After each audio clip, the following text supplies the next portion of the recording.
नाज़रीन गिरामी अस्सलामु अलैकुम वरहमतुल्लाहि वबरकातुहू। सीधी बात के ताज़ा तरीन प्राइम टाइम में आप लोगों का इस्तकबाल है। नाज़रीन गिरामी, मैं अंसार अज़ीज़ नदवी इस वक्त आप लोगों के सामने कुछ अहम तरीन ख़बरें, कुछ वायरल वीडियोज़ और कुछ तनक़ीदी तज़किये लेकर के हाजिर हुआ।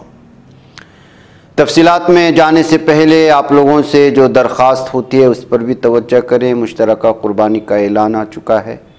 आप लोग इस पर जो है जिन लोगों को हिस्सा लेना है व्हाट्सअप करके तफसीलात हासिल कर सकते हैं। नाज़रीन गिरामी, बहुत ही अफसोसनाक ख़बर आज कुवैत से आ रही है और बिलखुसूस ये ख़बर भारतीयों के लिए बड़ी अफसोसनाक है, इसलिए कि यहाँ पर एक इमारत में ज़बरदस्त आग भड़क उठी, जिसकी वजह से इस हादसे में भारत से ताल्लुक़ रखने वाले 41 मज़दूर की हलाकतों का ख़दशा ज़ाहिर किया जा रहा है। खलीजी मुल्क से आने वाले ख़बरों के मुताबिक मरने वालों में वहाँ काम करने वाले मज़दूर तकरीबन 30 हिंदुस्तानी शहरी शामिल हैं। हुकाम ने बताया कि आग बुध को अलसुबह कुवैत की जनूबी अहमदी गवर्नरी के इलाके मनगाफ में वाक़ 6 मंजिला इमारत के बावर्ची खाने में लगी थी।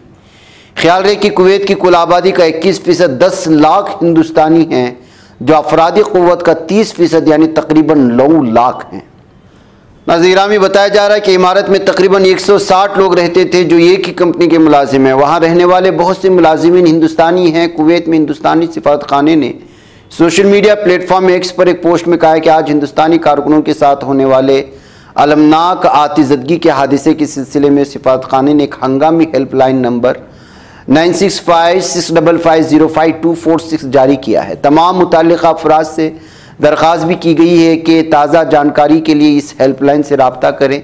सिफारतखाना हर मुमकिन मदद फराहम करने के लिए तैयार है। ये इस तरह की तफसीलात वहाँ से आ रहे हैं। नाज़रीन गिरामी, वज़ीर ख़ारिजा एस जयशंकर ने कहा कि कुवैत सिटी में आतिशी की वाक़ई ख़बर सुनकर बहुत दुख हुआ।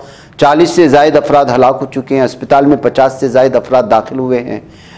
हमारे सफ़ीर मौके पर गए हैं, हम मज़ीद मालूमात का इंतज़ार कर रहे हैं, कहते हुए उन्होंने जो है तफसीलात फ़राहम करने की कोशिश की। तो नाज़रीन गिरामी, जानते हैं कि खलीजी ममालिक में, अरब ममालिक में सबसे ज़्यादा अगर देखा जाए तो मज़दूरी के लिए हो या टीचिंग के सिलसिले में और भी बहुत सारे मुख्तलिफ जो है कामकाज और जॉब के लिए जो है हिंदुस्तानी हों या पाकिस्तानी, बांग्लादेशी और भी इस तरह के इलाक़ों से ताल्लुक़ रखने वाले लोगों की आमद ज़्यादा होती है। ऐसे में कुवैत के सिलसिले में तो ये बात मशहूर है कि यहाँ का बहुत बड़ा तबक़ा हिंदुस्तानियों पर मुश्तमिल है। आप अभी हमने फ़ीसद भी बताया, तो इस एतबार से कितना बड़ा नुकसान हो सकता है। देखिए, बहरकैफ इस वक्त जो है शनाख्त नहीं हो पा रही है, अभी तक मुकम्मल तौर पर नहीं आई है। अगले मरहले में ये समझ में आ जाएगा कि कौन किस तरह की कंपनी में काम करता था और किसकी हलाकत हुई और किसका ताल्लुक़ कहाँ से है। नाज़रीन गिरामी, राजा सिंह मलऊन व मरदूद को धमकी आमेज़ फ़ोन कॉल्स करने वाले सऊदी अरब से वापसी पर एक मुलजिम को गिरफ़्तार कर लिए जाने की खबरें आ रही हैं। गोशा महल के रुकन असम्बली राजा सिंह को धमकी देने के इल्ज़ाम में एक नौजवान को सऊदी अरब से वापसी पर गिरफ्तार कर लिया गया। पुलिस राय के मुताबिक बीजेपी रुकन असम्बली राजा सिंह को फ़ोन पर धमकी देने के इल्ज़ाम में मोहम्मद वसीम, जो बारकस हैदराबाद में जो एक इलाका है वहाँ का मुकीम है, शमसाबाद एयरपोर्ट पर गिरफ्तार कर लिया गया। उसके पास से मोबाइल फ़ोन भी और दीगर चीज़ें जब्त कर ली गई हैं। बताया जा रहा है कि साइबर क्राइम हैदराबाद में इस मलून और मरदूद ने शिकायत दर्ज करवाई थी। IP एड्रेस से सुराग लगाकर गिरफ्तारी अमल में लाई गई है। मुलजिम दुबई में ड्राइवर की हैसियत से खिदमत अंजाम दे रहा था। वहाँ से लौटने के बाद अब इसको गिरफ्तार करने के बाद अलग अलग तरह के तबसरे शुरू हो चुके हैं। नाज़रीन गिरामी, खबर आ रही है कि बजरंग दल के गुंडों की गुंडागर्दी ख़त्म होने का नाम नहीं ले रही है। मजहब तब्दील करने की शिबा में ईसाई बरादरी के 3 अफराद को ज़दुकोब करने की वीडियो इस वक्त वायरल हो रही है। अभी कुछ दिन इलेक्शन के अयाम के मौके पर इस वक्त जो है थोड़ी सी खामोशी छाई हुई थी। ये बजरंगी गुंडे कहें या हिंदुत्व ज़हनियत के हामिल दहशतगर्द कहाँ छुपे थे। अब जैसे इलेक्शन ख़त्म हो गया, आप देख रहे हैं कि किस तरह निकल कर के सामने आ रहे हैं। मवेशियों के नाम पर मुसलमानों पर हमले हों या फिर जो है जबरन मजहब तब्दील करने का इल्ज़ाम लगा कर कि ईसाई बरादरी पर हमले का सिलसिला अब लगातार जारी है। नाज़रीन गिरामी, ये जो मंजर आप देख रहे हैं, जो खबर आ रही है, वो महाराष्ट्र के पुणे में चखली नामी एक इलाका आता है, वहाँ पर इस वक्त जो है इन लोगों पर, ईसाई बरादरी की 3 अफराद पर ज़दूकूब करना, हमला करने की वीडियो सामने आ रही है, जिसको लेकर कि इस वक्त अलग अलग तरह के तबसरे जो है सोशल मीडिया में सामने आ रहे हैं। नाज़रीन गिरामी, आज की एक बड़ी खबर, जैसे मैंने इस सिलसिले में प्राइम टाइम में भी आपको जो है इसका हवाला दिया था कि बहुत बड़ा हमला हुआ है हिजबुल्लाह की जानिब से। आज इसराइल पर बहुत बड़े हमले की खबरें आ रही हैं, रॉकेट हमला किया गया है, रॉकेट स्ट्राइक किया गया है और इसमें बहुत बड़ा नुकसान पहुंचने की भी खबरें सेहूनी इसराइलियों को यहाँ पर खबर आ रही है। मेरॉन स्ट्रेटेजिक एयर कमांड और कंट्रोल बेस और बालासान का मिलिट्री इंडस्ट्रियल प्लांट जो कि जो है यहाँ पर मौजूद है, उस पर जो है हिजबुल्लाह ने रॉकेट हमला किया है, मिसाइल हमला किया है और डैमेज बहुत बड़े पैमाने पर होने की खबरें आ रही हैं और इसकी वीडियोस अलग अलग जो है तबसरों के साथ इस वक्त शेयर भी की जा रही हैं। तो दावा किया जा रहा है कि हिजबुल्लाह का ये बहुत बड़ा हमला था, जबकि इसकी जवाबी कार्रवाई करते हुए लबनान पर इसराइल ने भी आज बहुत बड़ी हमला किया है, इसकी भी खबरें आ रही हैं। अब ये शाम ढलते ढलते या रात होते होते इसकी तस्दीक शुदा खबरें और वहाँ की तफसीलात आनी शुरू हो जाएंगी, लेकिन इस वक्त जो खबर मुझे मिल रही है यहाँ पर या हमारे सोर्सेस के ज़रिए से जो आ रही है वही है कि जो है हिजबुल्लाह की जानिब से जो टारगेट किया गया था वो the Mehran strategic air command था और इसके अलावा कंट्रोल बेस था जो बालासान का मिलिट्री इंडस्ट्रियल प्लांट है, वहाँ पर भी इसको जो है बहुत सीरियसली डैमेज हुआ है। इस तरह की खबरें इस वक्त सामने आ रही हैं, जो खुशी की बात है कि हिजबुल्लाह ने इस वक्त इसराइल के मुख्तलिफ इलाकों में मुख्तलिफ अंदाज में अलग अलग एतबार से हमला करने का सिलसिला जारी रखे हुए है। हमने आज की मॉर्निंग प्राइम टाइम में वीडियो दिखाई थी जिसमें सेहूनी दरिंदों ने एक घर में पनाह ली थी, तो किस तरह से उसको जो है पूरे घर को ही उड़ा दिया गया था। ये भी हमला जो है हिजबुल्लाह की जानिब से किया गया था, खुद हिजबुल्लाह के सोर्सेस और ज़राए ने इस सिलसिले में तफसीलात फराहम की थी। उधर नाज़रीन गिरामी, खबर आ रही है कि इस वक्त जो है रूस यूक्रेन जंग में, जैसे यहाँ पर जो है कुवैत का जो मामला है आपने देखा, अब रूस यूक्रेन जंग में 2 हिंदुस्तानी शहरियों की मौत होने के बाद इस वक्त भारत एक बार फिर जो है रशिया में ये जो सूरत हाल बनाई जा रही है उसको लेकर के सख्त हो चुका है और वज़ारत ख़ारिजा ने भी जो है सख्त फैसले लिए हैं। रूसी फ़ौज में भर्ती होने वाले 2 हिंदुस्तानी शहरी कहें या भर्ती जबरन करवाए गए हों, यूक्रेन के साथ जारी जंग में हलाक हो चुके हैं, जिसके बाद हिंदुस्तानी वज़ारत ख़ारिजा ने सख्त मौक़िफ़ इख्तियार किया है। मौत की तस्दीक करते हुए वज़ारत ख़ारिजा ने कहा कि हुकूमत ने मामला रूस के साथ उठाया है और रूसी फ़ौज से हिंदुस्तानी शहरियों की भर्ती को फौरी तौर पर रोकने का मुतालबा भी किया है। हिंदुस्तान ने कहा है कि रूसी फ़ौज में भर्ती तमाम हिंदुस्तानियों को फौरी तौर पर वापस आने की इजाज़त दी जानी चाहिए। इसके अलावा वजारत ने रूस में काम करने वाली शहरियों से मोहतात रहने को कहा है। मॉस्को में हिंदुस्तानी सिफारतखाने ने रूस से हिंदुस्तानी शहरियों की वापसी के हवाले से दिल्ली में रूसी सिफारतखाने रूसी हुकाम के साथ ये मामला सख्ती से उठाने की बात कही है। नाज़रीन गिरामी, इससे पहले आप लोगों के सामने वो बातें आ चुकी थी कि किस तरह के जो है यूक्रेन में या यूरोपियन ममालिक में जॉब देने का बहाना बना करके यहाँ से नौजवानों को या यूनिवर्सिटी में पढ़ाई के लिए दाखिला दिलाने का बहाना बना करके ले जाते हैं और वहाँ पर रशिया उनको जंग में झोंक देता है।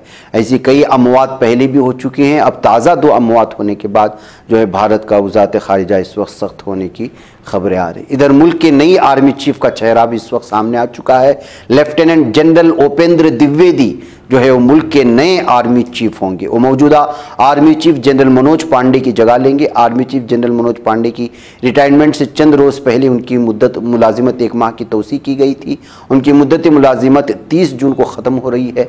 हुकूमत ने लेफ्टिनेंट जनरल उपेंद्र द्विवेदी की जो डिप्टी आर्मी चीफ के तौर पर खिदमत अंजाम दे रहे थे उनको 30 जून से अगले आर्मी चीफ के तौर पर मुकर्रर कर दिया है।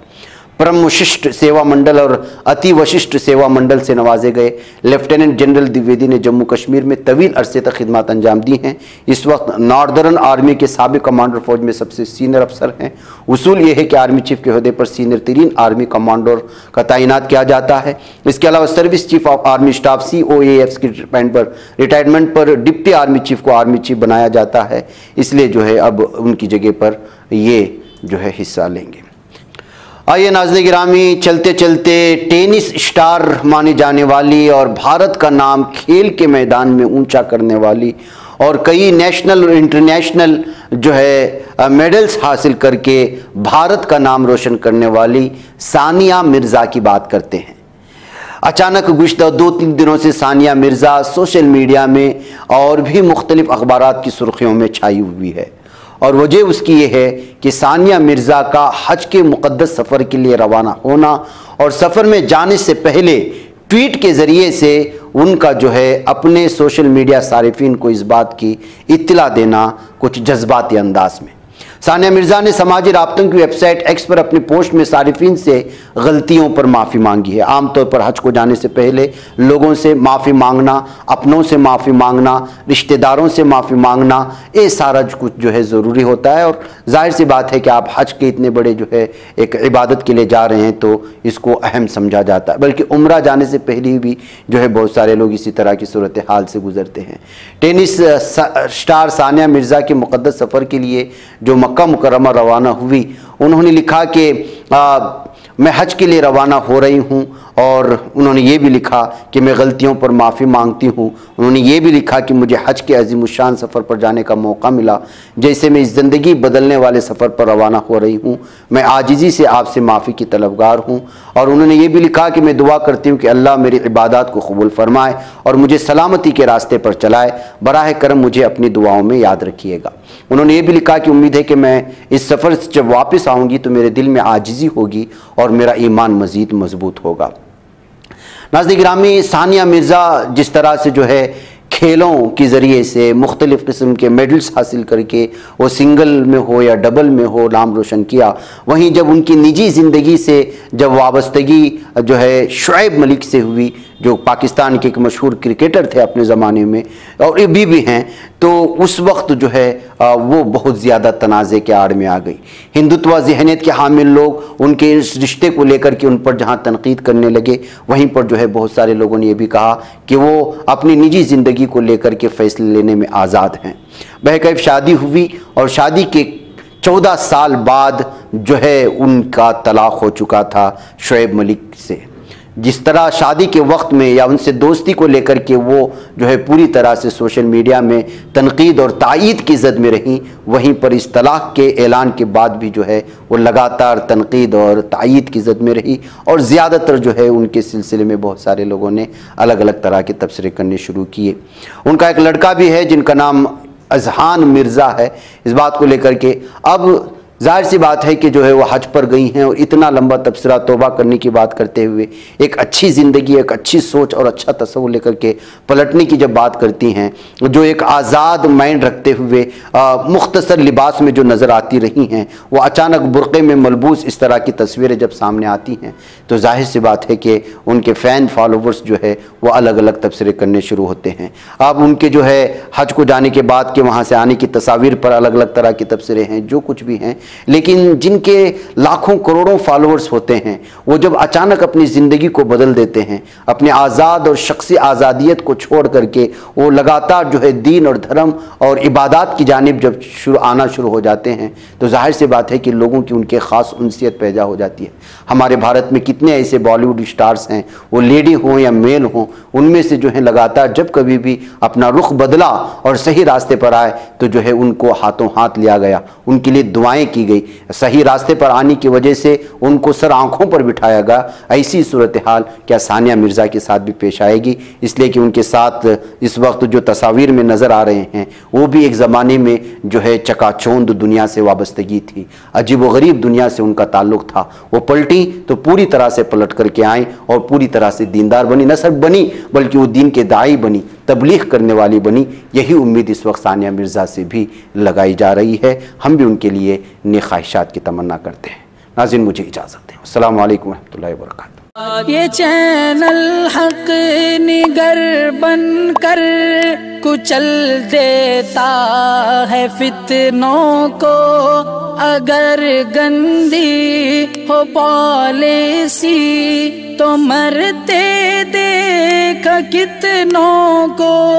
इसी बाजार में बिकते हुए देखा है सपनों को, सभी यकसां है ये पैगाम दो गैरों को अपनों को। वतन अहले वतन का है गुले बेखार सीधी बात।